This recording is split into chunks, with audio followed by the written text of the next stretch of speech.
People often think that getting ahead at work is about hard work and talent. But let's be honest, the real power lies in understanding human behavior and using it. Most people are predictable, easy to read if you know where to look. And if you understand how they react, well, you can subtly guide their actions. People are uncomfortable with silence, and they're even more uncomfortable with judgment. They'll scramble to justify themselves if they sense you're displeased. Use this. Imagine a colleague tries to blame you for a project setback in front of the team. Now, most people would defend themselves immediately. A rookie move. Instead, you pause. Let the silence settle. Keep a calm, controlled expression, and let them sit in it for a few seconds. After a while, just nod slightly, almost like you're disappointed. That silence? It's making everyone in the room wonder if maybe they're wrong. You're giving them nothing to react to, which forces them to overthink. And your colleague? They'll likely rush to backtrack, maybe even rephrase their complaint to make it sound less like an attack. This small pause, that quiet judgment, will leave them anxious and doubting themselves for days. Now, they're walking on eggshells around you, cautious, maybe even apologetic. Redirect the blame subtly. When something goes wrong, people instinctively look for someone to hold responsible. But if you want to control that narrative, don't outright deny anything. Instead, redirect attention to structural or systemic issues, things that no single person can control, and then imply who might be responsible. Example: let's say you missed a deadline, and it's being brought up in a meeting. You don't apologize. Instead, you mention how team communication has been challenging lately, and how certain key details seem to have slipped through. You're not pointing fingers directly. That would be too obvious. But maybe you glance over at the person you want to subtly implicate, someone whose own work hasn't been flawless. Just a glance or a slight nod, as you say. I think there were some details that were missed along the way. It's vague, yet specific enough that everyone gets the idea. It's their fault, not yours. By the end of the meeting, everyone will be questioning that person's competence, not yours. And you? You come out looking like the victim of poor organization rather than the source of the issue. The strategic compliment. People are wired to respond positively to compliments, especially when they feel seen or acknowledged. A well-placed compliment isn't just about being nice. It's a calculated way of creating loyalty. Once they feel that connection, they'll go out of their way to support you, often without realizing it. Suppose there's a colleague who's skilled in an area that you know will be useful for you later on.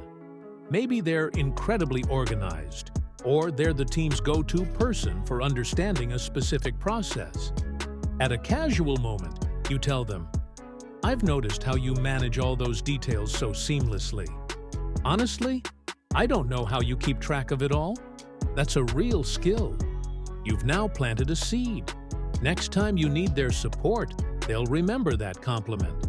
It's subtle, almost subconscious, but they'll feel indebted to you, eager to live up to that image you've painted of them.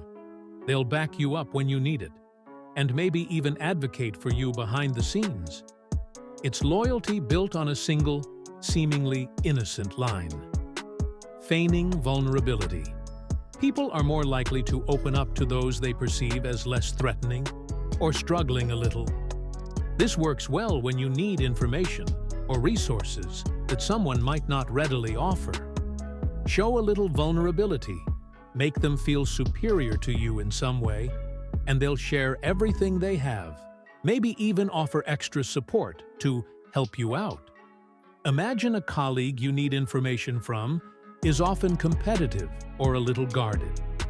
In a private conversation, you mention feeling overwhelmed with a new project. Say it lightly, almost as if you're embarrassed to admit it, maybe with a small laugh. Honestly, I'm just struggling to get my head around all these new requirements. Suddenly, they're intrigued. They start talking, eager to share their own expertise or advice. They might even reveal key details about their project, resources they've been using, or names of contacts they rely on. All because they believe they're helping you out. They feel superior, maybe even a little smug. And that's the exact reaction you want. In their attempt to mentor you, they're giving you the information you need, and they feel good doing it. Some people need a stronger nudge, and that's where subtle implied consequences come into play. Now, understand, an implied threat doesn't mean you're openly aggressive. In fact, it's often better if it sounds like a sincere concern for their benefit.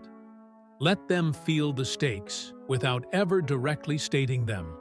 Suppose you have a coworker who's consistently sloppy, and their mistakes are affecting you. Instead of confronting them directly, say something like, "I think this project has a lot of potential for both of us, but if anything went wrong, it would be really disappointing. For both of us, don't you think?" The language is friendly, almost reassuring.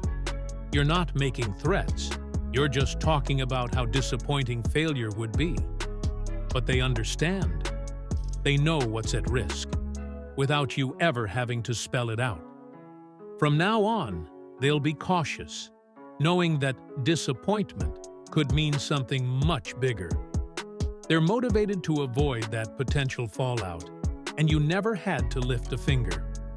You see, real control doesn't come from brute force. It's about nudging people in subtle ways, creating a sense of alignment that serves your goals while making them feel it serves theirs. It's about controlling the emotions they can't name, creating a story they believe they've chosen. Remember this: chaos only works in your favor when you're the one behind it. In the end, everyone is looking for direction. You're simply guiding them.